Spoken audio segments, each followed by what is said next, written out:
পঞ্চম শ্রেণীর সকল ছাত্রছাত্রীদেরকে আমাদের চ্যানেলে আরো একবার স্বাগত। আজকে আমরা তোমাদের জন্য থার্ড সামেটিভ ইভ্যালুয়েশন 2024 ইংরেজি বিষয়ের মোস্ট ইম্পর্টেন্ট কোশ্চেন বা সাজেশন নিয়ে আলোচনা করব। তোমরা সকলেই জানো এই পরীক্ষায় তোমরা 50 নম্বর পাবে এবং 1.5 সময় থাকবে। তো চলো ভিডিওটি শুরু করবো। একে একে অন্যান্য বিষয়গুলি তোমাদের চলে আসবে। ক্লাস 5 ক্লাস 6 তোমাদের যেগুলো বাকি রয়েছে সেগুলো সমস্ত কিছু ভিডিও তোমাদের খুব তাড়াতাড়ি পেয়ে যাবে।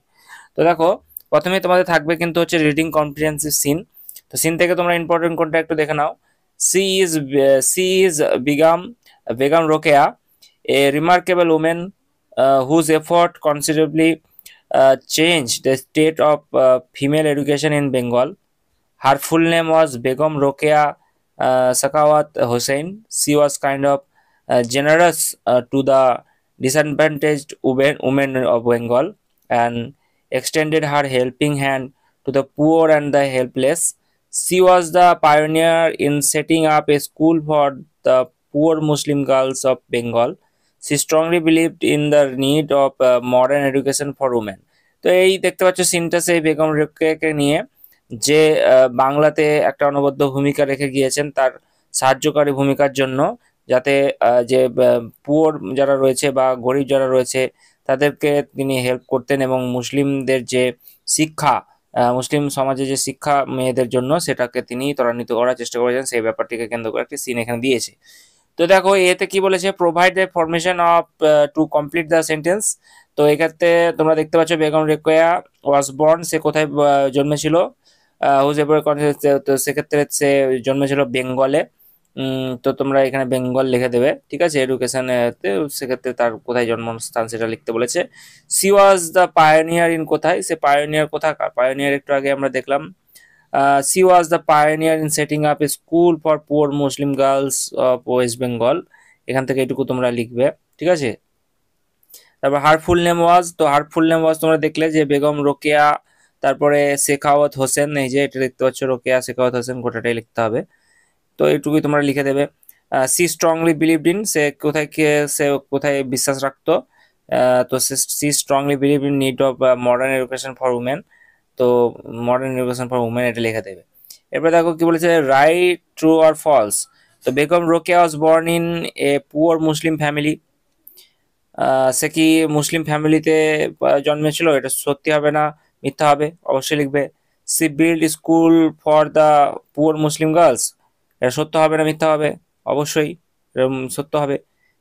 Begum Rokeya was unkind and narrow minded, এটা অবশ্যই ভুল হবে, সে খুবই উদার ছিল।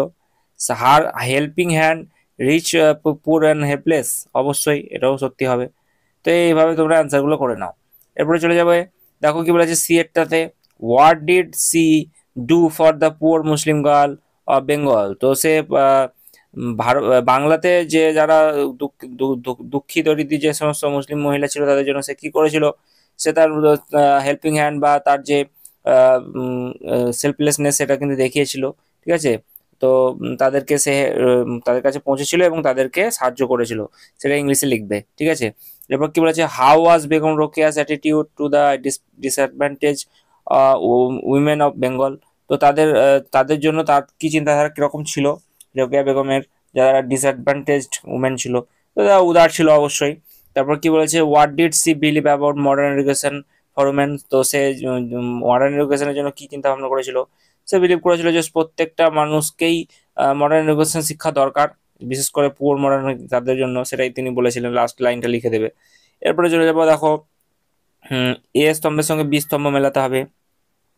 কাইন্ড রয়েছে ওয়ার্ড, কাইন্ডটা কি হবে, কাইন্ড কি বলেছে, অপোজিট ওয়ার্ড বলেছে নাকি, দেখি কি বলেছে, হ্যাঁ অপোজিট, অর্থাৎ এই যে ওয়ার্ডগুলো রয়েছে এই ওয়ার্ডগুলোর একটা অপোজিট মিনিং তোমাকে বের করে মিলাতে হবে। তো দেখো এখানে বলেছে কাইন্ডের অপোজিট হবে ন্যারো মাইন্ডেড। মডার্ন, মডার্ন রয়েছে এটা অ্যানসিয়েন্ট হবে। পুয়ার রয়েছে রিচ হবে। এক্সটেন্ডেড রয়েছে ক্রুয়েল হবে, নাকি। তো তোমরা এগুলো একটু করে নেবে, কোনো জায়গায় ভুল ভাল থাকলে জানাবে। এরপর চলে যাবো আমরা ফিল ইন দ্য ব্ল্যাঙ্কসে। দেখো বলেছে she dash eat oysters for lunch, সে এই ওয়েস্টার খায়। তারপর বলেছে দে প্লে ফুটবল নাও, তো দে আর প্লেয়িং ফুটবল নাও, ঠিক আছে। এইভাবে তোমরা লিখে দেবে, এগুলো সহজ আছে, এগুলো তোমরা পারবে। এরপর চলে যাবো আমরা দেখবো কি বলেছে paragraph writing. Write a paragraph on any one, ঠিক আছে, একটি তোমাকে যে কোনো প্যারাগ্রাফ করতে হবে। একটা দিয়েছে রেনি সিজন, একটা দিয়েছে ইওর হবি। তো তোমরা যে কোনো একটি করে নেবে। রেনি সিজনটা খুবই সহজ। সামনে তোমরা জানো যে বর্ষাকাল গেল, তো সেক্ষেত্রে রেনি সিজন একটা হেডিং দিয়ে আমাদের কত কোন মাস থেকে কোন মাস পর্যন্ত রেন হয় এবং সেই রেনে আমরা কি করি, চাষবাস করি, এই সমস্ত ব্যাপারগুলো তোমরা রেখে দেবে। অথবা তোমার হবি, তুমি ধরো গিটার বাজাতে জানো বা তুমি ধরো গান করতে পারো, নাচ করতে পারো, সেই ব্যাপারটি নিয়ে তোমার হবি নিয়ে একটা প্যারাগ্রাফ তোমাকে লিখতে হবে 80 ওয়ার্ডের মধ্যে, ঠিক আছে। এই হচ্ছে তোমাদের টোটাল প্রশ্ন। এগুলো তোমরা একটু করে যাও, এখান থেকে তোমরা কমন পাবে আশা করছি, কারণ প্রত্যেকটা স্কুলে তোমাদের পরীক্ষার ডেট দিয়ে দিয়েছে আশা করছি। ক্লাস 5-এরও পরীক্ষা হবে সেরকম ভাবেই। তো অন্যান্য বিষয়গুলো খুব তাড়াতাড়ি আমি তোমাদের জন্য ভিডিও নিয়ে চলে আসবো, তাই চ্যানেলটি সাবস্ক্রাইব করে নিও এবং পাশে থাকা বেল বাটনটি ক্লিক করে দিতে ভুলো না।